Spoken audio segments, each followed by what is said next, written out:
Hello everyone and welcome to our July Hug. Today we are talking all about the help desk. Now the help desk came out back in January, but we've gotten a whole bunch of new features that has really brought it to life. Now to help me with this today, I do have Harry. Hello. This is Harry's first hug, so super exciting. Super excited to have you here as well. Excited to be here. Yeah, fantastic. Okay, so quick thing before we get started, there is a chat box on the right-hand side of our screen. So if you have any questions throughout this, please don't hesitate to drop your questions in there. One more thing, our hug for August is going to be on the 29th. That is a Thursday, and we're talking all about how to manage events in HubSpot. So I'll be doing that one with Trav. Should be really interesting, bit of a different one. And after that, we've got Inbound 2024. So super excited for that one as well. But like I said, we've got Harry here today to talk all about the help desk. Harry, do you want to just start us off with what the help desk is and maybe how it's different to like tickets and conversations? Like what's the evolution, I guess? Sure. So effectively, HubSpot over time has added loads and loads of features, and as we can see, they moved the bar onto the left-hand side. Every one of those little tabs is just getting more and more things. So effectively what they've done, which I think is great, is they've created workspaces. Yeah. So much like the last hug you went through, talked about prospecting. There's also the help desk one, and some of you may have seen sneakily in the customer success one. I have seen that one. It is, yes. isn't it? Little yeah, beta. a little one. Little beta's just tucked in. And effectively what they're doing, they're taking features from everywhere else and putting them into a workspace. Yeah, so cool. you don't have to have 6, 7, 8 tabs open just to get the information you want. Got you. So what they've done with Help Desk is they've wanted to create an area that combines conversations and tickets. That's the idea behind it. Wanting for those inquiries that come in that need to be triaged, that need a resolution, and that you need to track those. Yeah, got you. So that's where we're at. So what would be, I guess, obviously it's for customer service teams. It could probably be used for lots of different teams as Correct. well. But ultimately, who would be the best business or type of team or company to be using the help desk specifically?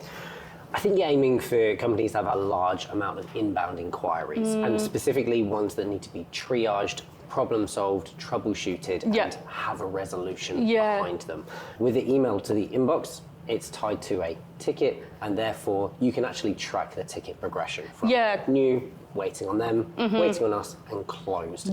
And still use those close reasons. So if you wanted at the end of a ticket to give a resolution, those drop downs for tracking as well, you can still do that. Awesome. But for me, it's those teams that get hundreds of inquiries a day, potentially got teams in different countries, potentially got lots of different types of products that you sell. If you sell 3 or 4 products, the people who might triage those inquiries or technical support might differ as well. Yeah, got you. So I guess a really good example would be HubSpot, to be honest. Like they'd be able to use it because they just have so many inquiries about how to use certain things, or if there's a bug or something like that.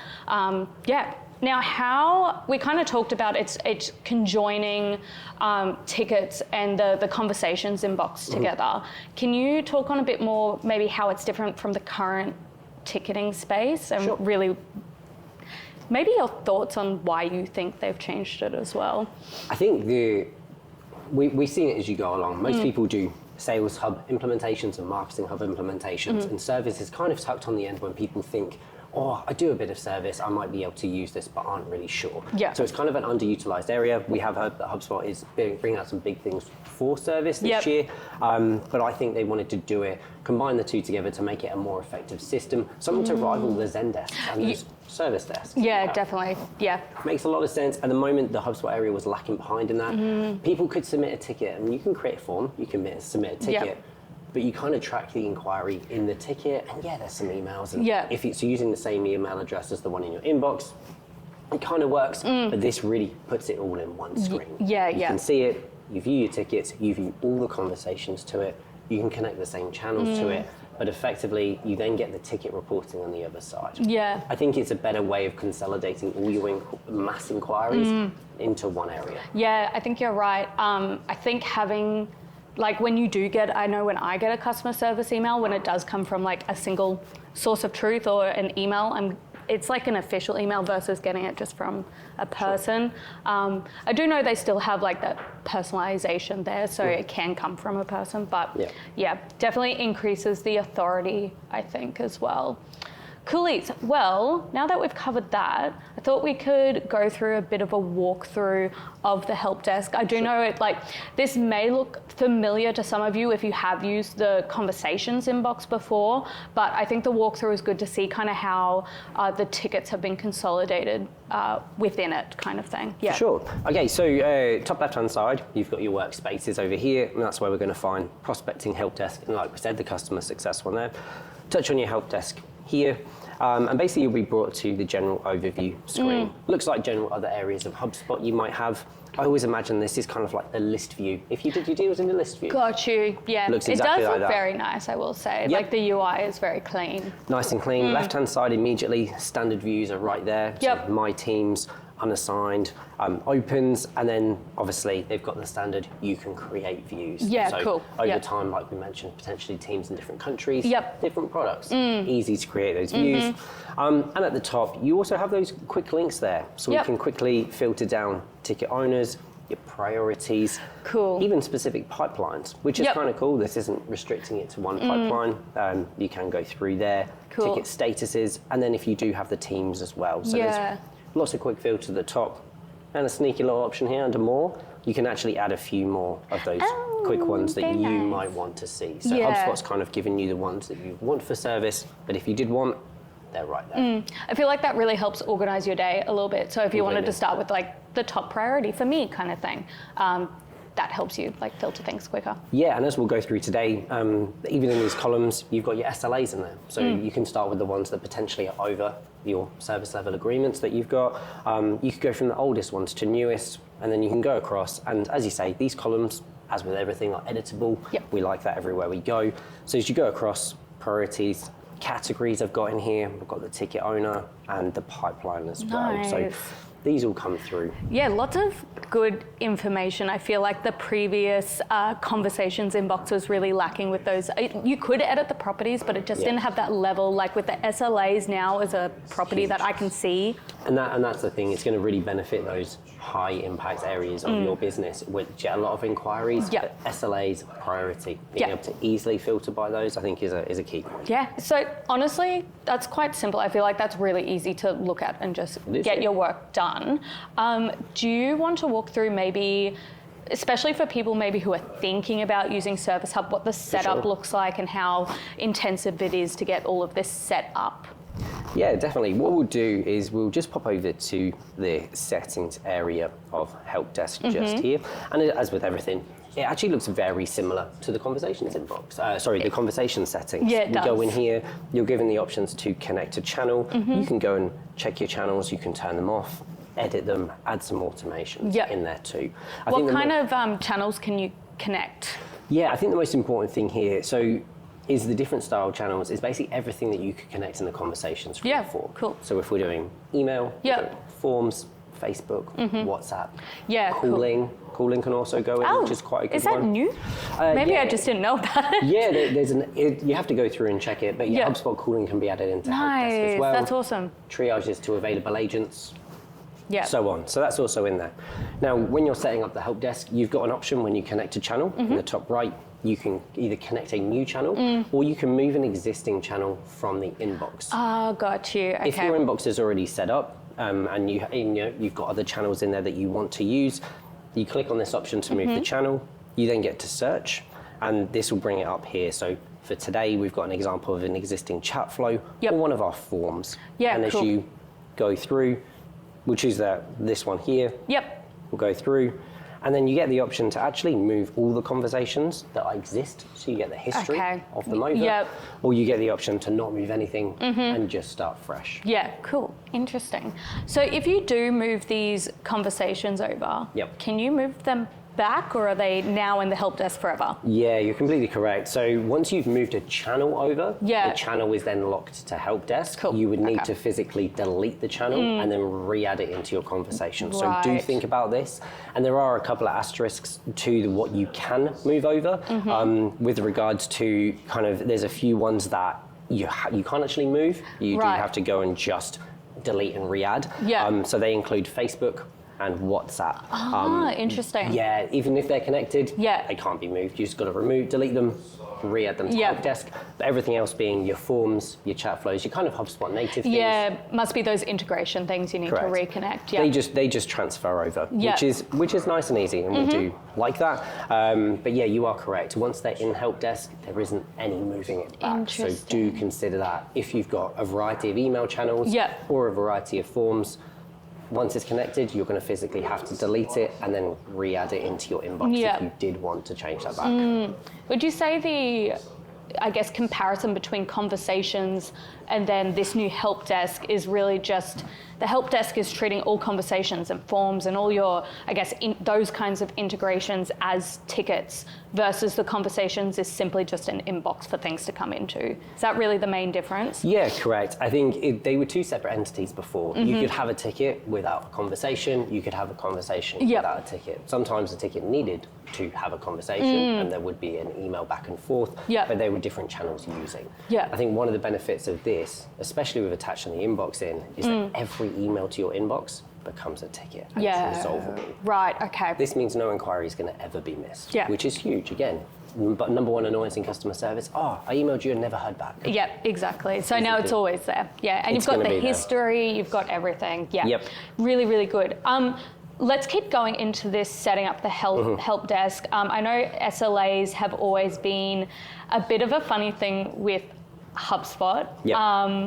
I know we have a new beta with the help desk for SLAs, but yeah, keen for you to talk through it, and maybe we can talk a little bit about how, I guess, hopefully they can keep improving it. Yeah, I think it's nice to see it in beta. I'm sure it will get some fixes. Yep. But yes, SLAs basically can apply to, you can basically apply it to help desk. So everything that comes in, and you can set these SLAs in the settings of help desk just up here. First of all, you can choose the operating hours. So if you wanted SLAs to apply 24/7, you could do that, or you can set them to be the operating hours of your business. So you're a 9 to 5, somebody emails you 1 in the morning, by the time you get into work, it might have passed your SLA. And that's not quite how it works. Underneath this, we've actually got, physically, you're able to set these SLAs here. So you can set them on everything in your help desk. All tickets have the same SLA. Sometimes not the best route to go. Your team will prioritize things or action things. So if we go down here to based on ticket priority, you can then, ticket property. You can then choose priority, even a pipeline, your team, or the source that I like the from. team one. Yeah. And source is interesting as well. I didn't see that before. Source is also in here. So if you had a chat or an email, form, or phone, you can then set your SLAs for those as well. Like a call, you might want to get back a bit sooner because they're already on the phone. You might want to go, let's go. But an email, you can wait that 24 hours possibly. Typically, call has a more urgent action required because they've called you for it. Yeah, I like that. But yes, so that's quite nice here. And as I say, you've got the standard SLA goals here.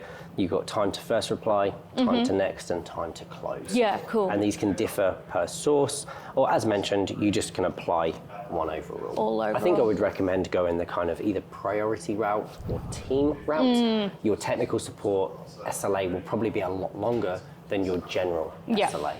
Because they're two different types of inquiries. Technical is going to need resolving. General might be, what are your opening hours? That's exactly. And with technical as well, it can also be a bug that might take a couple of weeks to resolve. You never know. Now, with that 24-hour piece, I feel like there is a bit of a limitation when we're talking about maybe teams in different countries, right? Yeah, very small. We discovered this when we were looking into it a little bit. So if we go into here, and if you did change it, so let's say it was on 24/7 and you went to be operating hours and you clicked edit your operating hours. The operating hours are tied to the account time zone. So if you did have teams, say in Australia and a team in the UK and a team in the USA, they're all working on different parts. Then you couldn't really utilize this too much. It is tied to the account setting. So either way, one of your teams will always be out of sync. Yeah, I think one of my hopes is that at some point, if they were able to, is that within HubSpot, product managers, when creating a team within the users and team area, I would love it if you could set the location and time of that team. Yeah, definitely. And that would be immensely useful, because then when you're in this ticket property here and we go to HubSpot team, effectively we could see, hey, they're in this time zone, this one, that's when the SLAs count. Yeah, got you. I guess you could, I'm trying to like strategize as we're talking. I do know you can set working hours, right, as well. But I was thinking, oh, maybe we could set the working hours as like 1 a.m. to this, but then you've got the operating hours, so it still doesn't work that way. Yeah, we're going to that in a second. I think it's going to become a key feature with Help Desk. The working hours is done for availability. Yeah, got you. SLAs override the availability. Okay. So they're on the right track. They're putting things in where you've just seen the beta a couple of days ago. Exactly. Out of office. Yeah. Superb. Somebody can go and add somebody's out of office for the day, meaning they don't get assigned tickets. Yeah, it's so good. Love that. Yeah. And so there's bits they're doing, but that's quite a big change if they're going to start adding teams with time zones. But wish list. Yeah, and we were talking before, like the time zone thing has always been a bit of a hurdle within HubSpot across multiple hubs as well. So, but I think with Service Hub, this is going to be a big one, and hopefully it can carry over to maybe sales as well, because I do know sales teams, there's a lot of companies where they're spread across the world as well. So I think it's definitely a consideration. You're looking at this screen here. They've got the teams listed. They're applying SLAs to those teams. Exactly. It's on the right track, right? Their data's being tracked there. You just need a little time zone. Yay, fingers crossed. Well, probably good segue to maybe start talking about users and what that looks like. So you mentioned earlier that the help desk is best for maybe people in those larger teams. So you might have a specific maybe feature request team, or you might have a bug feature team, or you might lots of different teams. So keen to maybe walk through what users look like within the help desk and how that works. Yeah, we'll touch on this a little bit in routing shortly as well, and that will link back. But effectively, each of your users should have their working hours put in there, their time zones put in there, and as you see here, nice little beta there. I love the beta. We do the out of office, which I think is great. Yeah. Some people get ill during the day. Some people have things come up at home. They can't quite make it in. Exactly. It's last minute. You can go and add the out of office just straight away. Or future annual leave. Yep. We know somebody's off, we can go. But effectively, in a user, you just click on them, cross to preferences, pop these working hours in. So let's choose our time zone here. Yep. We're going to save that. And then we're going to add our hours here. Beautiful. So basically, I'm not working those hours. No, thank you. There was a bit rogue hours there, but we'll pop in 8 till 4 just in here. Sounds like my working hours. Exactly. And then let's add a little one here. So let's just say we're not off today, but let's say Friday the 30th till the 31st. Little holiday. Hey, everyone needs one. Why not? So that's in there. And now what this effectively does is within the help desk area is tickets won't be allowed to be assigned to those people during those times. So effectively people's, as you can see up here, available will actually be affected by the working hours. Yeah. Which I think, again, really important. I do like that you can pre-schedule the out of office hours as well for those, like the leave, or if you know you're going to be off tomorrow, I'll just put in my out of office. Because if I'm thinking back correctly, you used to have to go on and be like, click the available and be like, I'm offline. You did. So I think that's a really, really good feature. That's fantastic. You're completely right. In the old inbox at the top, I'm away or I'm available. You have to go and check that. And you've got it in here as well. You can go and change people's. And just while we're on the subject, since it's a feature that I'm not sure if people know about, we go across to the availability manager. Nice. So under the settings, as we said, under the help desk settings, just down the bottom there, availability manager. So if you are dealing with hundreds of people, that's going to be very hard to track everybody. Yes. But you could go in here and we can change people's available and away. Nice. So they're available. You can see a few people here we've got away, a few people we've got available, but based on their working hours, that would be automated. Let's say someone had to leave very quickly. You could just go in on your availability manager. So I'm not sure if people utilize this. I think for a team leader, a manager of some kind, I think this should be there. Because effectively, if you're really tracking SLAs, somebody's getting assigned tickets who's away, and it says they're available, that's going to affect you. So I think this will be a feature that people should use. Awesome, yeah. I think they use a similar feature for the chat bots as well. So if you are using live chat, you'll probably want to keep an eye on that availability because if you say everyone's available and no one's available, you're going to miss a chat.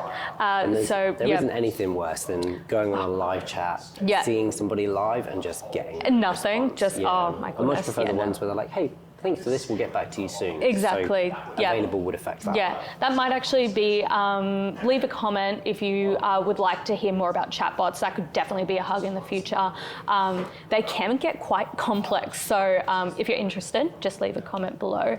But I guess the big thing we really wanted to talk about today is this new routing area within HubSpot Help Desk. Now, based on what we've just talked about then, you've added your users in, you've connected your channels, so maybe you're getting forms or calls and stuff like that. So you've got this all set up, but the next part is this routing part, right? So something that I am especially a big fan of. Big fan.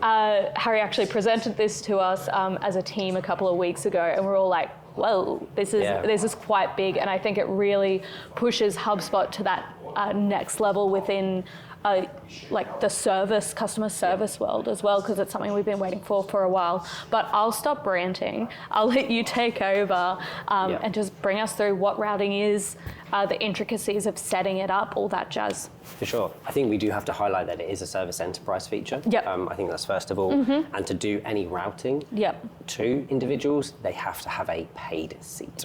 So it is still in beta. As a lot of these things we're talking about, I think we always get excited about new features and dive straight in. But as I say, presented to you guys, never fielded so many questions in my life about anything. But effectively, the biggest concern that we hear from people, I've heard it very recently from one of our clients, is when emails and new submissions and new inquiries coming in, they still have to go in the old inbox and assign it to somebody. Ah, right. Yes. I forgot about that. You get small amount of assignment automation. You can if the contact owner is known, you can assign the inbound conversation to the contact owner. That's automated. You can route it to a certain team. So you can just keep going between those people if they're in there.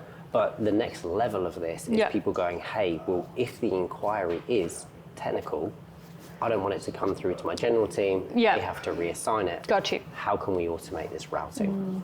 So, there's routing. Big sign.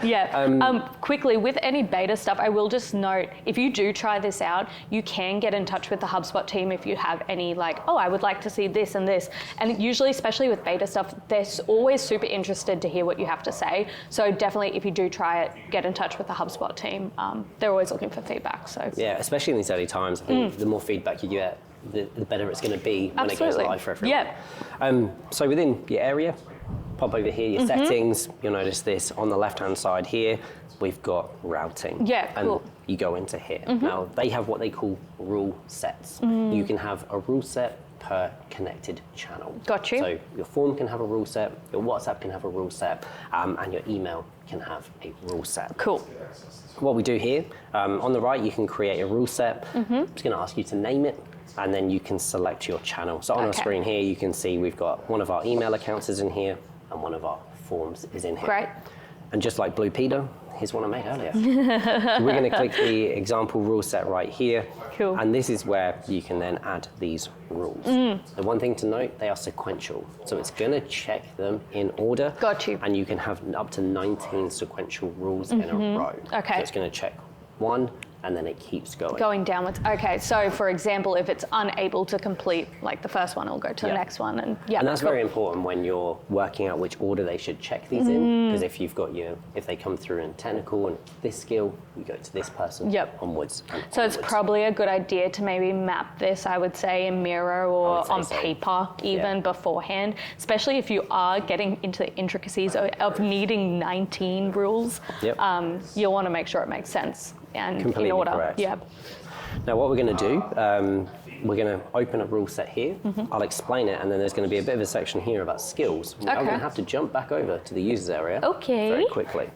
But effectively, each of your rules within your rule set, you can name, and you'll see these, which everybody is used to by now. This is your filters. Yep. And they are exactly the same as anywhere else in HubSpot. Yep. You basically get to edit. You can choose any of your filters which appear here. For example, I've chosen priority. Yep. But we've got our category here, and we could also add this in and save it. Effectively, at this point, we are saying, hey, if the ticket priority is high, which would be set through a workflow automation, and the category was billing, I want to assign this ticket to somebody in the marketing team.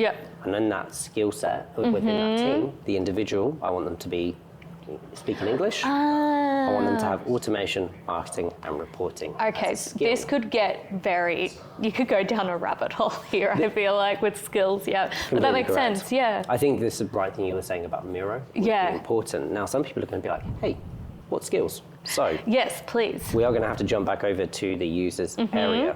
So this is where we were earlier, and this is available on all users. Okay. We've got this skills function here, which is new, and it can say I currently have no skills. I think we should give me some. I think you should have some skills. Give me some. You have some skills, Harry. Since we're talking about service, let's pop service in here and click save. But effectively what you get to do is each of your staff members, you have to create the skills first of all, but each of your staff members, what you can do is effectively assign them skills. Got you. Now these skills don't have to be particularly specific. They could just be the categories of the inquiries that come in. So you saw there on my screen, I was clicking through and our skill sets were automation, sales, service, marketing, reporting. Keep it simple. Very high level. But you can go a lot further. So within your routing main bit here, the main settings section, we just click on manage skills. This is where we get to go and create skills, create categories, and go through them. Very cool. Some of the preset ones you will note, languages. Main and secondary already exist. This again, very important if you have teams in different countries. We ourselves have a few people that speak different languages. Natalia, for example. So potentially for her, Polish would be her first language, English would be her second language. Then if people were coming in that selected that, it could triage straight there. Got you. So if we sit with a user, if we go over here, as I say, you can assign people languages and then you can assign people skills. So these are the I can see the skills. You could get really deep with it because you could even go, let's say you have, my brain keeps going to like a SaaS company where you're sending these tickets to developers, and usually within a product, you have different product teams that look after different things. So you could do the skills based on those kind of things. They're a part of the development team, but these guys look after the buttons and these guys look after the forms and spread some coding, some JavaScript, so deep. I have seen that. We will show that today. So within this skills area, obviously the language is the first bits you see. We want to get rid of those pretty sharpish because they take up a bulk of the space. And we're going to go to user skills. Cool. So here's a few we made earlier. What I quite like on this right-hand side, users with the skill. We can see how many people have been assigned it. And the next bit, which I liked, was rule sets with the skill, which is important. We've got one here. It's not a rule set. So if somebody did put that through, then exactly, and that skill was required. So we're going to click create a skill here. And this is where you can, first of all, we've got a user skill. You've got an option here if we wanted to add a new category. If you did want to, we've got main and second languages, user skills. Not sure what else you would need, but effectively it is there. I guess if you had that many skills and you really wanted to make sure it was nice and clean, I don't know. Keep defining them and going down, down. You could do. We could have these in here, and effectively you then get to name your skills. And these aren't tied to a filter. You can name them what they want. So they can be as broad or as really tight as you would like. Cool. So we could have IT support in here. We could also have JavaScript. And that could come through. And effectively how this goes is once you've made all the skills that you feel like exist within your company, you then go back to the other screen. So just over here, you can see my main language is English. Don't speak another language. And I've got service skills. But effectively, I can go through, and if we had more in here, I could just keep adding and adding and adding. Depending what you did. Correct. Now, this is a bit of setup. Yeah. You have a big team. Is it all manual? You can't do any presets?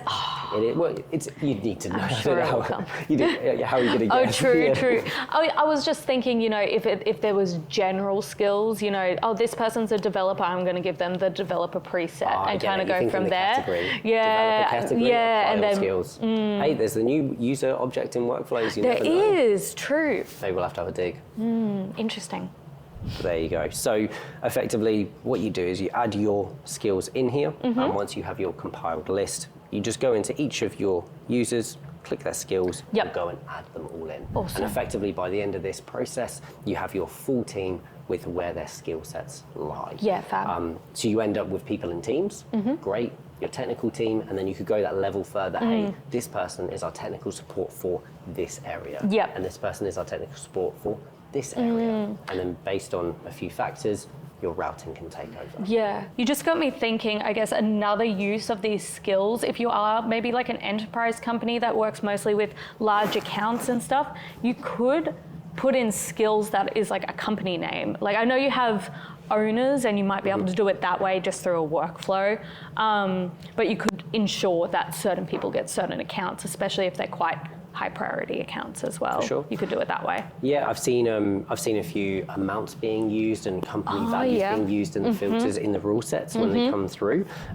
So yeah, I've seen a variety of examples been used for these, but effectively you get to edit the filters, and then whatever data you are collecting, you can then utilize. And as you can see up here, you do have the associate objects on here. So if we're in the ticket, but the ticket is associated to a company, you could then go company and your revenue is a certain amount. So not everything has to be kind of triaging issues. Yeah. You could also connect your sales inbox into here as well. Of course, yeah. I think there's two ways of thinking about this. I think help desk is really, and the word service is always geared around to kind of product issues potentially, or things I need to resolve.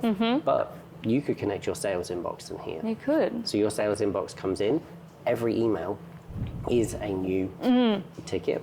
Or even if you had your contact form on your website and you had it so you asked there what best describes you. And then you had them to filter down there, what's your inquiry about? And those would be then, you could create these filters based off, like we said here, if you've got a billing issue and you need this resolved within a certain X period of time. Mark it as high priority and set it to someone in our development team. Yeah, I think you've made a really good point about thinking of service past just customer service, so to speak, or whatever that typically is.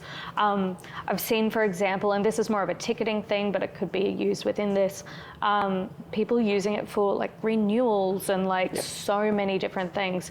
So I think Harry makes a really good point. Don't just corner yourself into the sales features. If this is something that kind of makes sense for your business, if you're getting an influx of inquiries that need that kind of level of support, I think makes so much sense. If we had a sales at NBH email, we could connect that in. Your inquiries could come in, and basically, if on our website form, for example, and there's all sorts. But effectively, this is what the routing looks like. So we go through, and you just set these in order. So our first rule here, we're looking, like we said, I think we've edited it a little bit. But if the priority of the ticket is high and it's a billing issue, we're going to assign it to our marketing team. And then within that team, we want somebody who we've assigned those skill sets to. Great, okay. So effectively, our ticket has come in from a form, let's say. They filled it out. We have assigned that to a person based on their notifications. They have got the notification to go and deal with this. Got you. Immediately. No one is needed to go and say, so-and-so, you should look after this. You're the expert in the area. You're adding everybody's skills into it. Now, if it didn't meet that category, we go on to the second one.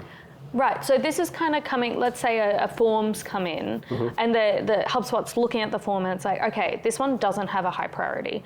We're just going to the next rule and check it out from there. Is that kind of how it works? Yeah, completely correct. And awesome. Like you say, I think that's where the Miro board's going to come into effect massively with this, because you have to plan out all scenarios. If they didn't meet one, they'd go to 2. But do we want them to go to 2, or should they really go to 3? Exactly. And if they don't meet anything, where do we send them from there? Correct. You'll see that in a second. Yeah, cool. Oh, so sorry. Hey, jumping ahead. But effectively in this one, this is actually quite a nice one here.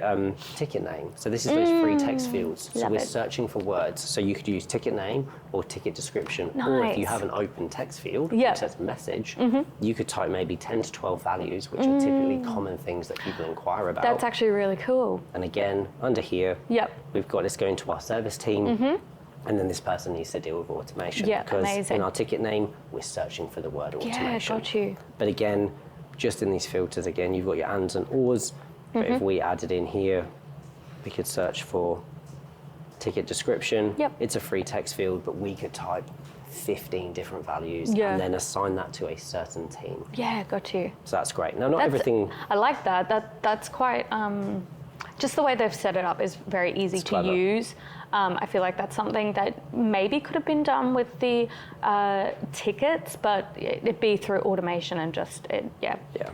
I think, especially if you've got a free text field, nobody really likes to complete a form just with drop downs. You kind of, it's going to give you 50% of the info. But we can search that free text field, which is nice great. one. Really like that. So we go through, and as I say, these are draggable. If you do change your mind as you go through and things are assigning, as you don't like, you can turn the rule set on and off. Nice and easy. That's good. Create a new one. And like you said, what happens if no one's available? What happens? What do we do? If there was no contact, so default automation here. Okay. Assigned to available users only. And then if it doesn't meet any of these rules, it says go to the contact owner. And if there's no contact owner, then you can specify who it goes to. Completely correct. Cool. So that's all in there. So it's kind of like if all else fails, go to the contact owner. Good. And there we go. Like it. And if you've got your notification set up right, they will still get the notification that they have a new ticket assigned to them, and they can go to help desk. And nice one. It's just educating them to use that workspace. Yeah, for sure. Super exciting. There's like a couple of things that even when we talked, maybe it was 2 months ago now. So it came out in January. We talked about this maybe 2 months ago, and even now there's just even more stuff. And like we said, with inbound coming up, I have a gut feeling that there's going to be a lot of service stuff. Well, fingers crossed. I think Harry and I are big fans of Service Hub, so fingers crossed on that. So I guess kind of just to close this all up, obviously we've talked, there's so many benefits. It's really exciting.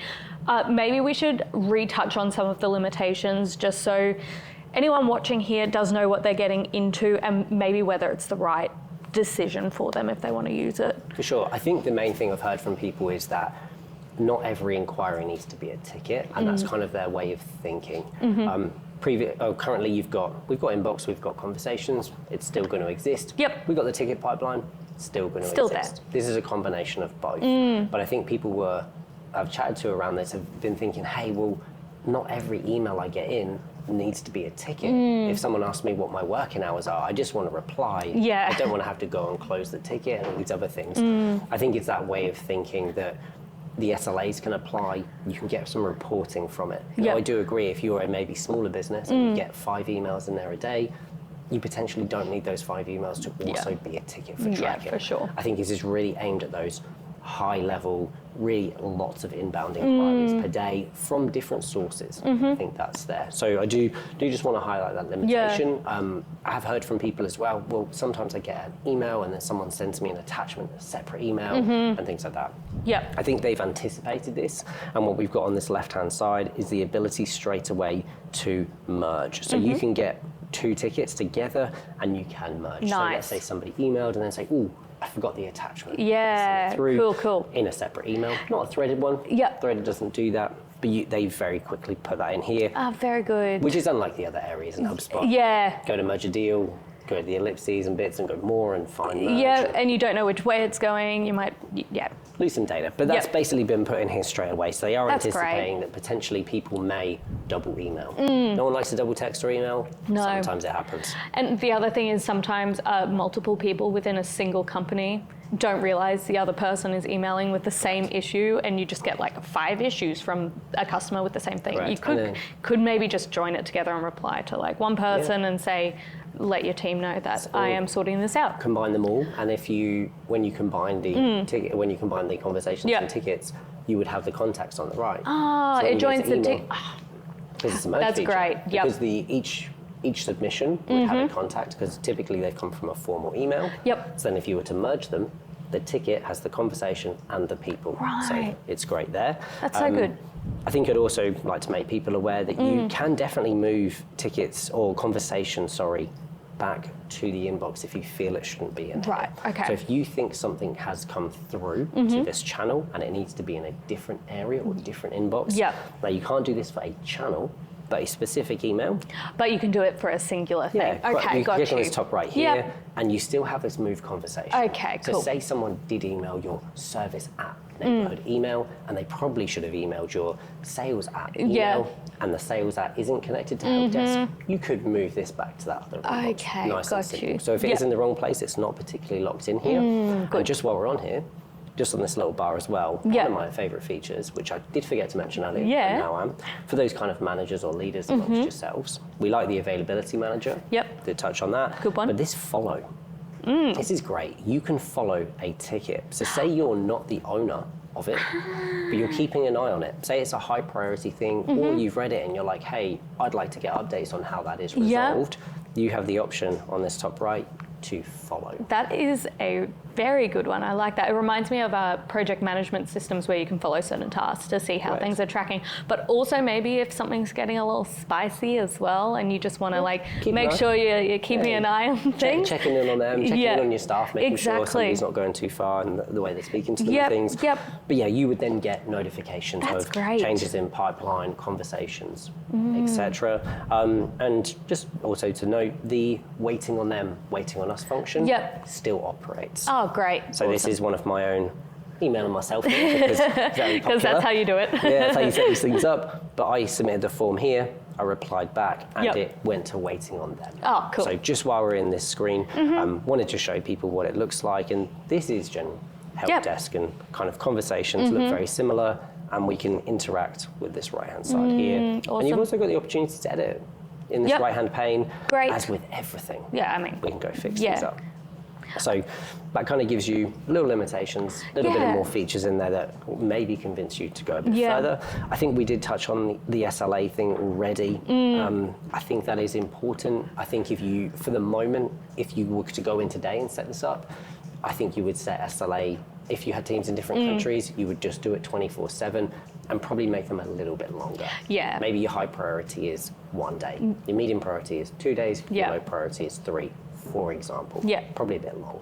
But you would set that up, and that way none of your teams would immediately trigger an SLA for their working hours. So I think that's quite important. Which would suck if you came in at 8 a.m. and it's like, all your tickets are over. You're like, I didn't even do anything. I just got here. I just got here. I haven't even had my coffee, man. I think that's the limitation there. I think the channels having to come over. You do have to move the channels over and choose that. I think that's quite key. I don't think every inbox should be in here. These are your high influx, high inbound ones. Got you. I think some of your inboxes would probably be better not having it. We don't need to track these. So I think the initial planning, I think like you said, the Miro for the rule sets, I think is hugely important.